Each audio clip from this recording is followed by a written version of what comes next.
Hi sir. Hi. Sir మీ పేరు? Gopal Naik. Sir ఏపీలో ఏ పార్టీకి సంబంధించి వాళ్ళైతే సర్వేలు చేసుకుంటున్నారు. మా పార్టీ నక్కుతుందని కూటమి ఒక పక్కన, ఒక పక్కన జగన్మోహన్ రెడ్డి గారు. సార్ ఎలా ఉండబోతుంది ఈసారి రిజల్ట్ జూన్ 4న? మేమైతే వన్ సైడ్ జగన్ గెలుస్తారంటున్నాం. ఎందుకంటే పథకాలు కూడా ఉన్నాయి కదా, మంచి మంచి స్కీములు ఉన్నాయి. అమ్మఒడి కానీ వేరే స్కీములు కూడా ఉన్నాయి. స్కూల్ మార్చిండు. గతంలో చరిత్రలో లేని చాలా స్కీములు ఉన్నాయి. ఒకటని చెప్పలేం కానీ వీళ్ళు మహాకూటమి అయితే రాదు. వీళ్ళంతా కలిసి మళ్ళీ టీడీపీ అంతా సీనియర్ 14 సంవత్సరాలు సీఎం, ప్రతిపక్ష నాయకుడు, హోదా, అనుభవం. మరి ఆయన సింగిల్గా రావచ్చు కదా, అందరిని కలుపుకొని వస్తున్నాడు కదా.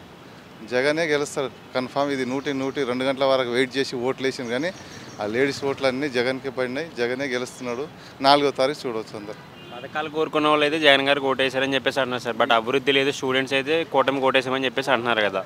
మేము చూసే సర్వే ఏంటంటే ఆంధ్ర మాకు రాదు కాబట్టి మేము పేపర్ కానీ చదువుతాం, ఎక్కువ పేపర్ టీవీ చూస్తాం కాబట్టి ఈ సర్వేలు ఎక్కడైనా ఉండొచ్చు. కానీ జగన్ ఎందుకు గెలుస్తున్నారంటే మంచి మంచి పథకాలు ఉన్నాయి. ఏ సీఎం చేయలేదు. చిన్న వయసులో చాలా జనాలకు దగ్గర ధనవంతునికి గరీబునికి జరిగే ఎలక్షన్గా మేము తెలంగాణ వాళ్ళు చూస్తున్నాము. కాబట్టి ఇది భారీ ఎత్తున జగన్కే గెలుస్తారనుకుంటున్నాం. ప్రశాంత్ కిషోర్ గారు లాస్ట్ టైం అయితే వైసీపీకి సపోర్ట్ చేశారు. ఇప్పుడేమో మళ్ళీ టీడీపీ సపోర్ట్ చేసి వైసీపీ ఓడిపోద్దని చెప్పేసి చెప్తున్నారు. ఎలా చూడొచ్చు ఆయన సర్వే? ఆయన సర్వే ఏం లేదు. అంతకుముందు కూడా చెప్పిన సర్వేలు కూడా ఓడిపోయినాయి.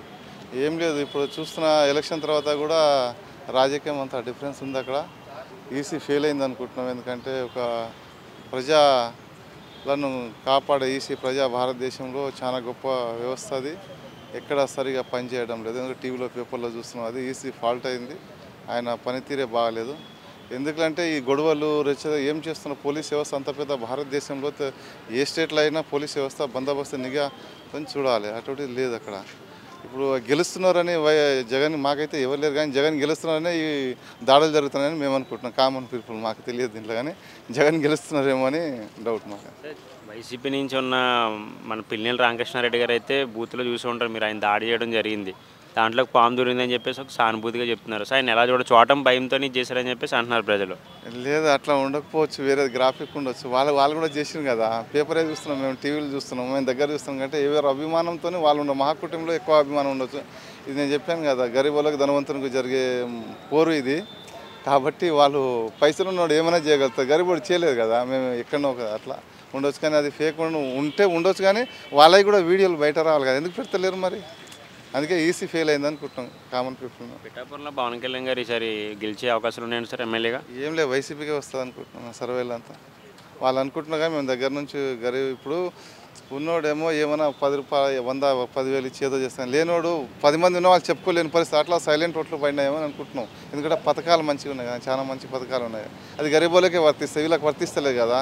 ఇప్పుడు భూమి రిజిస్ట్రేషన్ అని చెప్పిన ఆయన అంత మంచిగా చెప్పిన జగన్ మీటింగ్లో అన్నీ బహిరంగ సభలో చెప్పిన అది కాదు, ఫేక్ అని. ఏదో ఒకటి ఎలక్షన్ ముందు 1 మంత్ ముందు తీసుకొచ్చిన ఎలక్షన్లో దాని ప్రచారం ఇది ఫేకు, మీ భూములన్నీ గుంజుకుంటున్నారు అని చెప్తున్నారు. అది ఇప్పుడు జనాలు ఆలోచన చేయరు, పబ్లిక్ ఆలోచన చేస్తారు కదా. పబ్లిక్ అందరూ ఆలోచన చేస్తారు, దీని మీద ఆలోచించే ఓటేసింది అనుకుంటున్నాం మేము. ఉద్యోగస్తులు ఓటింగ్ ఎవరికి ఎక్కువ ప్లస్ అయిందంటారు, మైనస్ అయిందంటారు?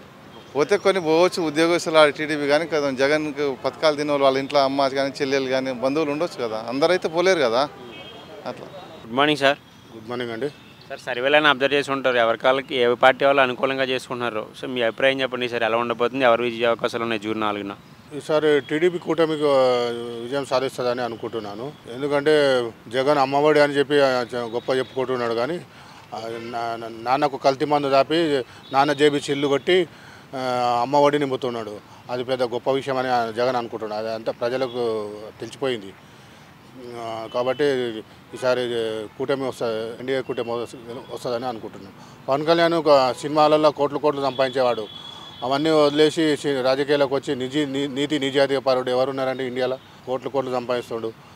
అది వదులుకొని రాజకీయాల్లో వచ్చి సేవ చేయాలనే కదా, ప్రజలకు ఏదో ఒకటి చేయాలనే కదా. ఎందుకు ఆయనను గెలిపించలేకపోతున్నారు ఆంధ్ర ప్రజలు అర్థం కావట్లేదు నాకు. 100 కోట్లు పెట్టి ఖర్చు పెట్టి లాస్ట్ ఇయర్ 2 చోట్ల ఓడగొట్టారు. ఎన్ని వందల కోట్లు ఖర్చు పెట్టారో తెలియదు. ఇంత అన్యాయం, చాలా అన్యాయం జరిగింది పవన్ కళ్యాణ్ గారికి. పీటీసీ ఏమంటున్నారు కదా సార్, ఎన్డీఏ కూడా అధికారంలోకి వస్తే మీరు ఎలా స్వీకరిస్తారు దాన్ని? ఓకే, డిప్యూటీ సీఎం అయినా ఓకే, లాస్ట్ 1 ఇయర్ అన్నా సీఎం చేస్తే బాగుంటుంది. పవన్ కళ్యాణ్ షేరింగ్. షేరింగ్ సీఎంగా చేస్తే బాగుంటుంది.